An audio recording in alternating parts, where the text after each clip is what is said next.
Hello everyone. इस lecture series में हम डिस्कस करेंगे कंप्यूटर के एमसीक्यूज जो कि व्यापम के सभी एग्जाम्स जेल प्रहरी, एमपी पुलिस, एमपीएसआई, पटवारी, ग्रुप 2, सब ग्रुप 4 सभी के लिए इम्पोर्टेंट रहेंगे।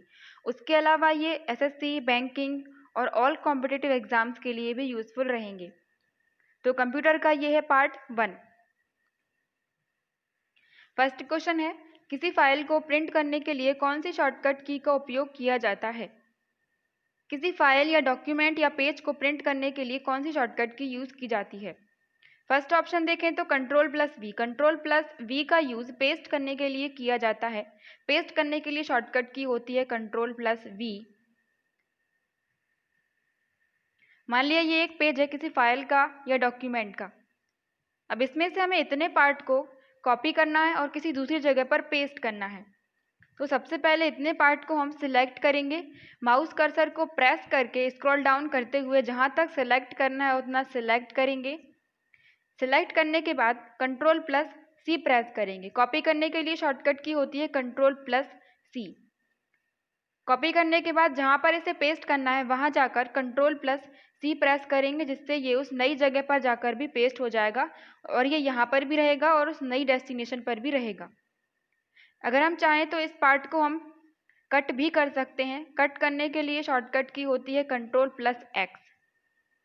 सिलेक्ट करने के बाद कंट्रोल+X प्रेस करेंगे, जिससे ये कट हो जाएगा और जहां पर इसे पेस्ट करना है वहां जाकर कंट्रोल+V प्रेस कर देंगे, जिससे ये उस नई जगह पर शिफ्ट हो जाएगा और यहाँ से हट जाएगा।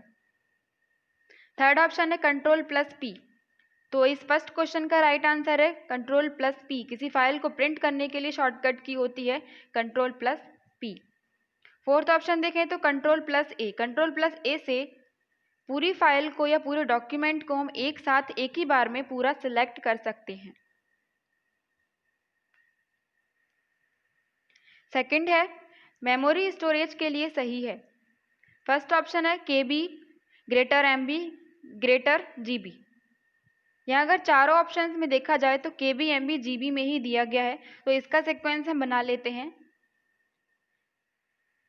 KB मेमोरी में सबसे छोटा होता है, इससे बड़ा होता है, सबसे छोटा नहीं, जो दिए गए ऑप्शंस में है KB MB GB उनमें सबसे छोटा होता है।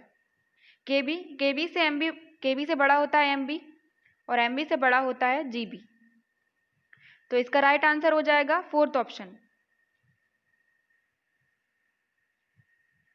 मेमोरीज में सबसे छोटा अगर देखा जाए तो होता है बिट। इसका साइन होता है स्मॉल b। बिट सबसे छोटा होता है, इससे बड़ा होता है निबल। एक निबल में 4 बिट होते हैं, 4 बिट्स होते हैं एक निबल में। और निबल से बड़ा होता है बाइट। बाइट का साइन होता है सिंबल कैपिटल B। एक बाइट में 8 बिट्स होते हैं, एक बाइट में 8 बिट्स। अब बाइट से बड़ा होता है KB। एक KB में 1024 बाइट होते हैं। KB से बड़ा MB मेगाबाइट। KB को किलोबाइट कहते हैं, MB को मेगाबाइट। और मेगाबाइट से बड़ा होता है GB गीगाबाइट। एक MB में 1024 KB होते हैं और एक GB में 1024 MB होते हैं। इस तरह से ये चलता जाता है। अब GB से बड़ा होता है टेराबाइट TB। TB से बड़ा होता है PB। PB मतलब पेटाबाइट। और पेटाबाइट से बड़ा एक्साबाइट। एक्साबाइट से बड़ा जेटाबाइट और उससे बड़ा होता है YB योटाबाइट। इस तरह से ये इंक्रीजिंग ऑर्डर में जाते हैं। तो इस क्वेश्चन का राइट आंसर हो जाएगा फोर्थ। नेक्स्ट है basic input output instructions dash में स्टोर होते हैं। बेसिक इनपुट आउटपुट इंस्ट्रक्शंस कहाँ स्टोर होते हैं वो हमें बताना है। फर्स्ट ऑप्शन देखें तो रैम। ये इंस्ट्रक्शंस की बात चल रही है, ये रैम में सेव नहीं होंगे, क्योंकि जो भी डेटा रैम में सेव होता है वो कंप्यूटर के ऑफ करने के बाद वो डेटा भी चला जाता है। तो ये बेसिक इनपुट आउटपुट इंस्ट्रक्शंस रोम में सेव होती हैं। इस क्वेश्चन का राइट आंसर हो जाएगा रोम। थर्ड ऑप्शन है CPU। CPU को फुल फॉर्म होता है सेंट्रल प्रोसेसिंग यूनिट। रैम का फुल फॉर्म होता है रैंडम एक्सेस मेमोरी।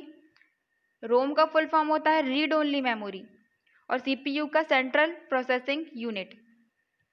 सीपीयू एक प्रोसेसिंग डिवाइस है।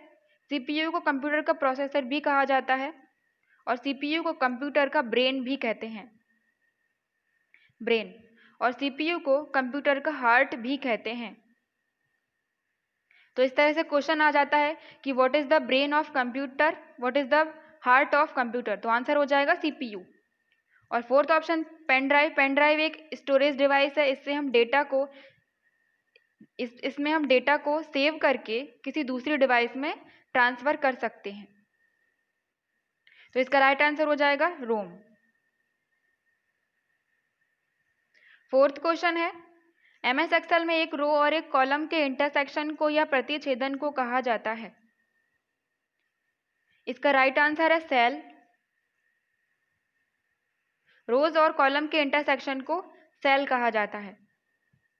ये इस तरह से कॉलम हो गए एमएस एक्सेल में, कोई भी टेबल है उसमें ये कॉलम्स हो गए और ये हो गए रोज।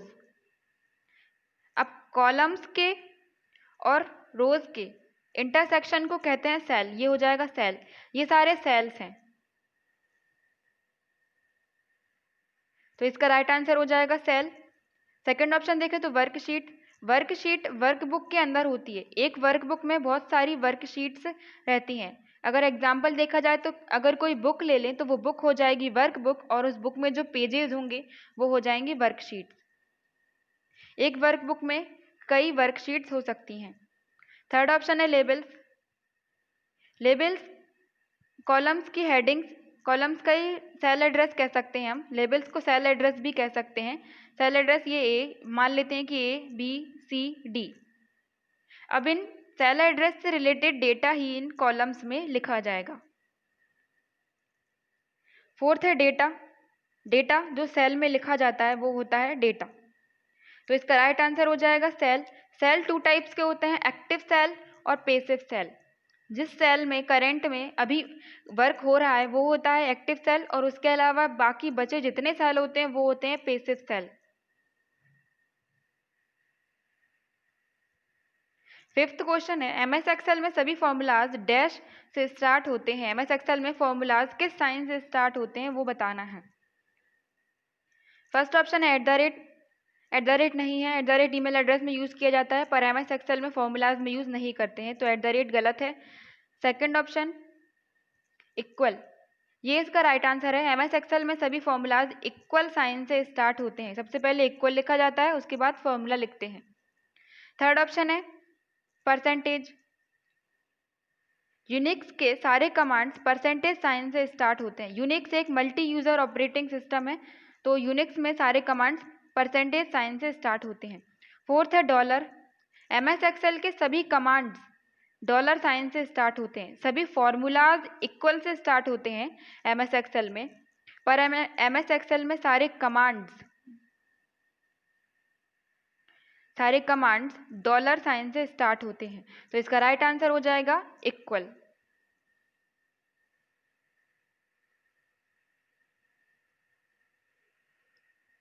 सिक्स्थ क्वेश्चन है, ऑपरेटिंग सिस्टम की रैम में लोड होने की प्रोसेस को डैश कहा जाता है। ऑपरेटिंग सिस्टम, इसको शॉर्ट में ओएस भी कहते हैं। ओएस की रैम में लोड होने की प्रोसेस को क्या कहा जाता है। फर्स्ट ऑप्शन देखें तो बायोस। बायोस का फुल फॉर्म होता है बेसिक इनपुट आउटपुट सिस्टम। यह एक प्रोग्राम होता है जो कंप्यूटर के सारे इनपुट आउटपुट डिवाइसेस को या कहें तो हार्डवेयर्स को मैनेज करता है, कंट्रोल करने का काम करता है। सेकंड ऑप्शन है बूटिंग। इसका राइट आंसर है बूटिंग। ऑपरेटिंग सिस्टम की रैम में लोड होने की प्रोसेस को बूटिंग कहा जाता है। जब कंप्यूटर बंद होता है तो ओएस हार्ड डिस्क में रहता है,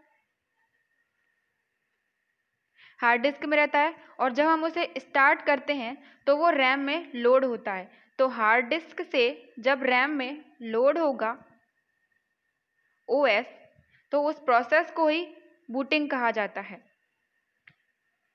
बूटिंग 3 टाइप्स की होती है, कोल्ड बूटिंग, वार्म बूटिंग और हॉट बूटिंग। जब हम नॉर्मली कंप्यूटर को स्टार्टअप करते हैं तो स्टार्ट करने के बाद बूटिंग प्रोसेस होती है, तो उस बूटिंग को कहते हैं कोल्ड बूटिंग। और अगर हम कंप्यूटर को जब रीस्टार्ट करते हैं तो जब स्टार्टअप होता है कंप्यूटर का तो जो बूटिंग प्रोसेस होगी उसे कहते हैं वार्म बूटिंग, और अगर कंप्यूटर हमने बंद नहीं किया या किसी फंक्शन के गलत होने की वजह से वो अपने आप ही बंद हो जाता है, तो उसके बाद जब हम उसे स्टार्ट करते हैं तो जो बूटिंग होगी वो होती है हॉट बूटिंग।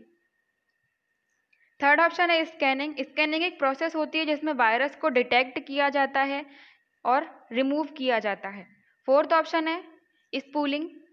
स्पूलिंग एक बफर होता है जो दूसरे डिवाइसेस के लिए आउटपुट को होल्ड करने का काम करता है। जैसे मान लिया कि एक प्रिंटर है और उस प्रिंटर में हमने एक साथ एक बार में एक से ज़्यादा आउटपुट प्रिंट करने के लिए सेंड कर दिए, तो प्रिंट तो केवल एक बार में एक आउटपुट ही होगा, तो बाकी का जो बचा हुआ आउटपुट है उसको होल्ड करना ही स्पूलिंग कहलाता है। और जब वो एक पहला आउटपुट जब प्रिंट हो जाएगा तो उसके बाद दूसरा सेंड हो जाएगा, फिर वो प्रिंट होगा। तो इस तरह से स्पूलिंग में आउटपुट को होल्ड किया जाता है। तो सिक्स्थ क्वेश्चन का राइट आंसर हो जाएगा बूटिंग। सेवेंथ क्वेश्चन है बारकोड में कितनी डिजिट्स होती हैं? बारकोड जो प्रोडक्ट्स होते हैं जैसे बुक हो गई या कोई बॉटल हो गई, हर प्रोडक्ट पे एक बारकोड लिखा रहता है। बारकोड क्या है? एक वाइट कलर का बॉक्स रहता है, उसमें ब्लैक कलर की लाइंस इस तरह से बनी होती हैं, ये होता है बारकोड। उसमें उस प्रोडक्ट से रिलेटेड सारी इन्फॉर्मेशन रहती हैं, पर उसे रीड करने के लिए एक बीसीआर यूज़ किया जाता है, barcode reader. Barcode reader laser beam की हेल्प से इस बारकोड को रीड करता है। तो बारकोड में कितनी डिजिट्स होती हैं? बारकोड में 13 डिजिट्स होती हैं। इसका राइट आंसर हो जाएगा 13। 13 डिजिट्स रहती हैं, वो 13 डिजिट्स 4 पार्ट में डिवाइड रहती हैं। पहली 2 डिजिट्स बताती हैं कंट्री कोड और उसके बाद 5 डिजिट्स उसके बाद की 5 डिजिट बताती हैं मैन्युफैक्चरिंग कोड और उसके बाद की 5 डिजिट बताती हैं प्रोडक्ट कोड और लास्ट की जो एक बची वो होती है चेक डिजिट। तो इसका राइट आंसर हो जाएगा बारकोड में कितनी डिजिट्स होती हैं? राइट आंसर हो जाएगा 13। 8th क्वेश्चन है निम्नलिखित में से ईमेल एड्रेस का सही फॉर्मेट है। ईमेल एड्रेस का सही फॉर्मेट बताना है। फर्स्ट ऑप्शन है www.enggofdesign.com। ये एक वेबसाइट हो गई, ये ईमेल एड्रेस नहीं है, ये गलत है। सेकंड ऑप्शन देखें तो engg@design@info। इसमें 2 बार @ का साइन आ रहा है और ईमेल एड्रेस में केवल एक बार ही @ का साइन आता है, तो सेकंड ऑप्शन भी गलत हो जाएगा। थर्ड देखें engg@design.com, ये ईमेल एड्रेस का सही फॉर्मेट है और ये .com ये हो जाएगा डोमेन और @ का साइन भी एक ही बार है, तो ईमेल एड्रेस का सही फॉर्मेट हो जाएगा थर्ड ऑप्शन। नेक्स्ट है निम्नलिखित में से आउटपुट डिवाइस है। आउटपुट डिवाइस बताना है इसमें। फर्स्ट ऑप्शन है स्कैनर। स्कैनर किसी पेज को या किसी फाइल को हमें किसी भी फाइल की हार्ड कॉपी को हमें सॉफ्ट कॉपी में कन्वर्ट करना होता है, तो स्कैनर की हेल्प से हम उसे स्कैन करके कंप्यूटर में डाल सकते हैं। किसी पेज को हमें स्कैन करना है तो उसे हम स्कैनर की हेल्प से स्कैन करेंगे और वो कंप्यूटर में सेव हो जाएगा। तो ये तो इनपुट करने का काम हो रहा है कंप्यूटर में, तो ये एक इनपुट डिवाइस हो गई, ये गलत आंसर हो जाएगा। सेकंड है मॉनिटर। मॉनिटर का दूसरा नाम है वीडीयू। वीडीयू का फुल फॉर्म होता है विजुअल डिस्प्ले यूनिट। तो ये एक आउटपुट डिवाइस है, ये स्क्रीन पर जो भी चल रहा होता है, जो भी हम ऑपरेशन कर रहे होते हैं वो स्क्रीन के थ्रू हमें दिखाता है, तो ये एक आउटपुट डिवाइस हो गई। इसका राइट आंसर हो जाएगा मॉनिटर। थर्ड ऑप्शन देखें तो पंच कार्ड। पंच कार्ड भी एक इनपुट डिवाइस है। जो पुराने कंप्यूटर्स थे उनमें इनपुट डेटा को इनपुट करने के लिए पंच कार्ड्स यूज़ किए जाते थे। फोर्थ ऑप्शन है टच स्क्रीन। टच स्क्रीन एक इनपुट डिवाइस भी है और एक आउटपुट डिवाइस भी है, क्योंकि ये कंप्यूटर की, ये मान लो कि एक मोबाइल की टच स्क्रीन है, अब इस पर हम इनपुट भी टच करके ही करते हैं, तो ये एक इनपुट डिवाइस भी हो गई और हम इससे हमें आउटपुट भी मिल रहा है, तो ये एक आउटपुट डिवाइस भी हो गई। तो इसका राइट आंसर हो जाएगा मॉनिटर। 10th है एमएस वर्ड में एक सिंगल वर्ड को कितनी बार क्लिक करके सिलेक्ट किया जा सकता है। तो एमएस वर्ड में एक सिंगल वर्ड को दो बार क्लिक करके सिलेक्ट किया जा सकता है।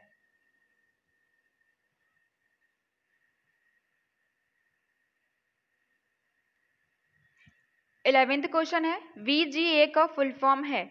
VGA का फुल फॉर्म बताना है। फर्स्ट है वीडियो ग्राफिक्स एरे, तो इसका यही राइट आंसर है। 11th क्वेश्चन का राइट आंसर हो जाएगा वीडियो ग्राफिक्स एरे। 12th है निम्नलिखित में से एक नेटवर्क डिवाइस नहीं है। नेटवर्क डिवाइस या नेटवर्किंग डिवाइस वो होती हैं जो नेटवर्क क्रिएट करती हैं। फर्स्ट ऑप्शन देखें मोडेम। मोडेम एक नेटवर्किंग डिवाइस है। मोडेम का फुल फॉर्म ये जो एमओ है, एमओ इसका मतलब होता है मॉड्यूलेशन, और ये डीईएम इसका मतलब होता है डीमॉड्यूलेशन। मोडेम एक डिवाइस होती है जिससे हम इंटरनेट एक्सेस कर सकते हैं। मोडेम डेटा को मॉड्यूलेशन और डीमॉड्यूलेशन करने का काम करता है, या हम ऐसे भी कह सकते हैं कि इससे एनालॉग सिग्नल को डिजिटल सिग्नल में कन्वर्ट किया जा सकता है, या डिजिटल से एनालॉग में कन्वर्ट किया जा सकता है। तो ये एक नेटवर्किंग डिवाइस है और हमें बताना है कौन सी नहीं है, तो ये इसका आंसर नहीं होगा। सेकंड है ब्रिज। ब्रिज भी एक नेटवर्किंग डिवाइस है जिससे दो सेम नेटवर्क्स को कनेक्ट किया जाता है, और ब्रिज ओएसआई मॉडल की सेकंड लेयर पर, जिसका नाम है डेटा लिंक लेयर पर काम करता है। ओएसआई मॉडल में 7 लेयर्स होती हैं जिसमें ब्रिज सेकंड लेयर पर काम करता है, डेटा लिंक लेयर पर। तो ये भी इसका आंसर नहीं होगा। थर्ड है राउटर। राउटर भी एक नेटवर्किंग डिवाइस है। राउटर एक बॉक्स होता है जो कि नेटवर्क को शॉर्टेस्ट पाथ प्रोवाइड करने का काम करता है, और राउटर ओएसआई मॉडल की थर्ड लेयर पर, जिसका नाम है नेटवर्क लेयर पर काम करता है। तो ये भी इसका आंसर नहीं होगा। और फोर्थ है इनमें से कोई नहीं। तो ये तीनों तो नेटवर्किंग डिवाइस हैं, तो इसका आंसर हो जाएगा इनमें से कोई नहीं, क्योंकि ये तीनों ही नेटवर्किंग डिवाइस हैं। फोर्थ ऑप्शन इसका राइट आंसर हो जाएगा।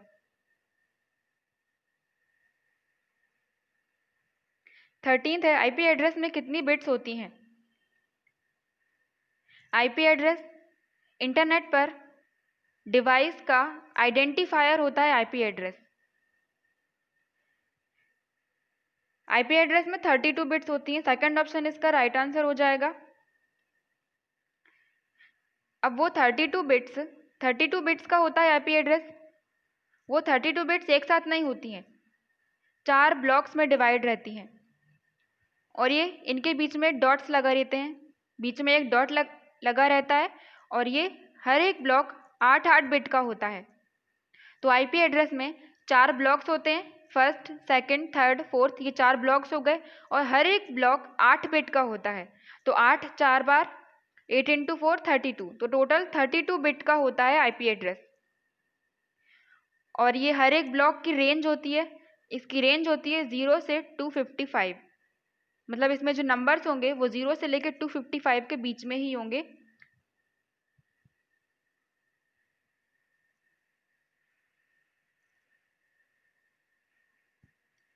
अगर आईपी एड्रेस का एग्जाम्पल देखें तो इसका एग्जाम्पल एक 192.168.1.120, ये आईपी एड्रेस का ये एग्जाम्पल हो गया। ये फर्स्ट ब्लॉक, ये सेकंड ब्लॉक, ये थर्ड ब्लॉक, ये फोर्थ ब्लॉक। इन डॉट्स को पीरियड्स कहा जाता है, मतलब हर एक ब्लॉक पीरियड्स से सेपरेट रहता है। तो ये 4 ब्लॉक हो गए, और इन ब्लॉक्स की रेंज होती है 0 से लेकर 255 तक, मतलब 0 से लेकर 255 के नंबर्स के बीच में ही इन ब्लॉक्स पर हम नंबर लिख सकते हैं। तो आईपी एड्रेस में कितनी बिट्स होती हैं? 32 बिट्स होती हैं। इंटरनेट, जितनी भी डिवाइसेस इंटरनेट एक्सेस कर रही हैं उनकी एक पहचान होती है, एक आइडेंटिटी होती है, वो होता है आईपी एड्रेस।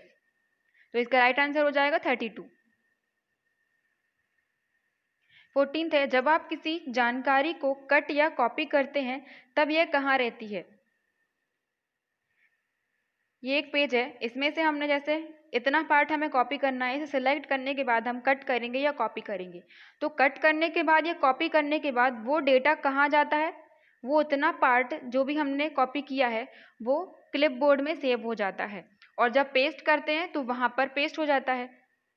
तो कट या कॉपी करते हैं तब वह जानकारी क्लिपबोर्ड में सेव रहती है, क्लिपबोर्ड में चली जाती है, और जब पेस्ट करते हैं तो उस जगह पर पेस्ट हो जाती है।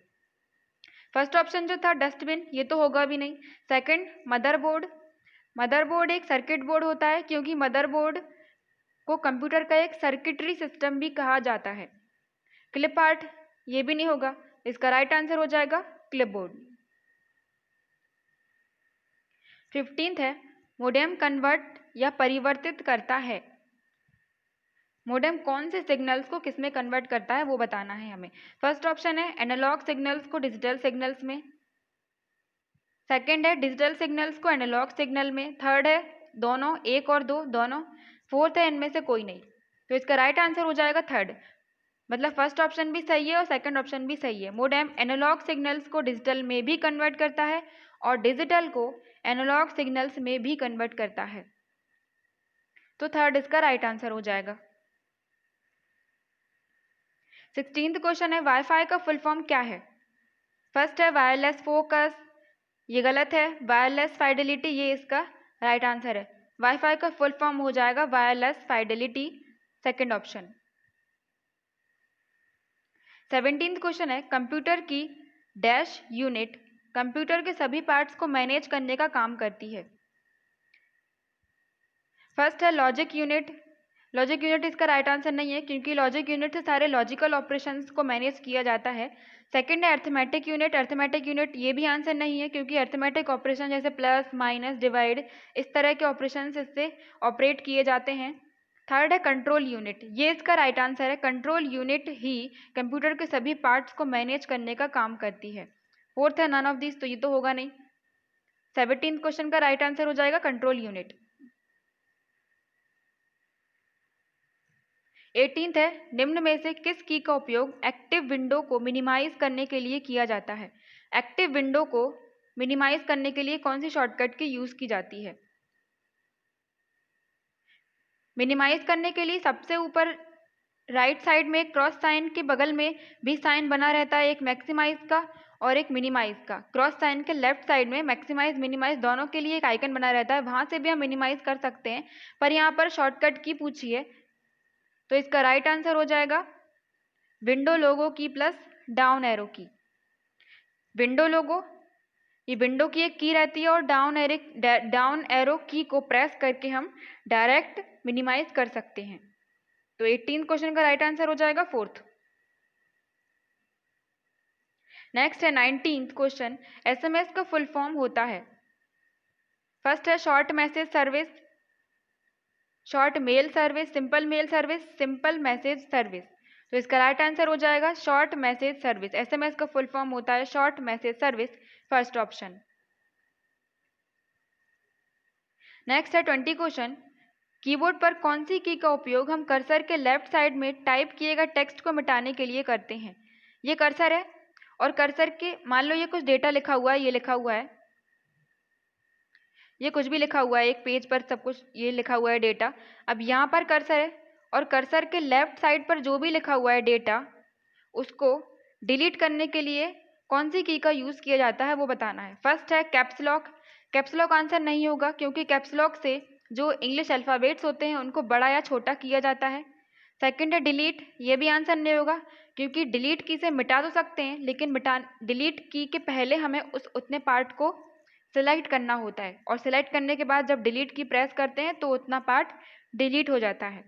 थर्ड है बैक स्पेस, इसका राइट आंसर हो जाएगा बैक स्पेस क्योंकि जहाँ पर कर्सर है, मान लो यहाँ पर कर्सर है, इसके बाद हम बैक स्पेस प्रेस करेंगे तो इसके लेफ्ट साइड का डेटा टेक्स्ट जो भी लिखा हुआ है वो डिलीट हो जाएगा, वो मिट जाएगा। तो इसका राइट आंसर हो जाएगा बैक स्पेस। तो ये था कंप्यूटर का पार्ट 1। पार्ट 2 हम नेक्स्ट वीडियो में देखेंगे। Thank you.